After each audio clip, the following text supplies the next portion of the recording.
सगळ्यांना शुभ दुपार. हे बघा कसे चाललेत ना निवांत झोपा.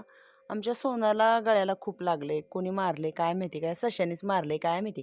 निवळ बिंडोके कशाला सोनीला मारतो रे, केवढं मारलंय तिला काय माहिती. पण त्यांनी नसल मारलं तर उगाच हा मार खातोय बिचारा. पण भांडणं असतात आमच्या सशीची आणि सोनीची. तर आम्ही दोघी काय खातोय बघा, आत्ता चालू भेंडी तोडून. ह्या भेंडीला जरा थोडंसं वरून खराब झालेली ती मग धुवून ठेवली आहे. म्हणजे वरनं असे काळे काळे डाग झालते, म्हणलं धुवून टाकावी. एक ठिकाण तिथे ठेवलंय. मागून मामा एक ठिकाण घेऊन यायला लागलेत. आणि चला म्हणलं पपई खावी, उपवास आहे आज पौर्णिमा. पपई आणलेल्या होत्या, मग काय खाणंच होत नव्हतं. ती शेळी सारखी पिल्लासाठी ओरडते. मग आत्याला म्हणल्या मी पपईच्या ते आत्या चाकू हळवा, कारण नवीन चाकू आहे, हाताला लागेल. खाली ताटात हे करून चिरा. आणि ह्या कोंबड्या बघा कशा फिरतायत.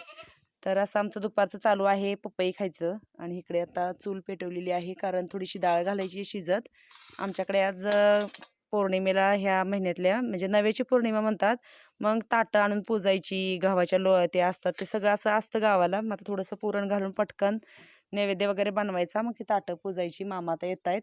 भेंडी निवडायची, परत भेंडी भरायची. पपई किती छान आहे बघा. ही पण आता पिकली आहे. 2-3 आणल्या होत्या तरी कोंबड्यांना तेव्हा तिकडे कोंबड्यांचं चालू आहे खाणं. सकाळी एक पपई अख्खी ठेवली होती, खूप पिकली होती म्हणून. तर त्या कोंबड्यांनी फक्त आता साल ठेवले बघा, साल खायचं चालू आहे. आता ह्यातली पण बघायची आणि त्यांनाच हे करून द्यायची. तर कशी वाटली पपई, छानपैकी सांगा मला. ह्यांचं चालू आहे तिकडे बघा, हे करतात, ड्रिपर बसवत आहेत. ऊन खूप वाढले गावाकडे. तुमच्याकडे आहे का ऊन? तर आता लवकरच इथं लावायचे खरबुजं मल्चिंग हातरून. मग काय कोंबड्यांना बाहेर नाही काढायचं. तर आमच्या शेळीला रात्री 2 पिल्लं झाली आहेत, 2 बोकड झाले. दाखवेल मी नंतर तुम्हाला. आता आतमध्ये.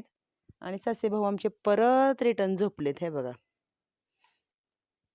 ही इकडे मागे बसली, बरी शांत बसली, नाही तर तोंड वाजवत बसली. तुम्ही चिगळाची भाजी आणली होती ना आत्या, दाखवते तुम्हाला.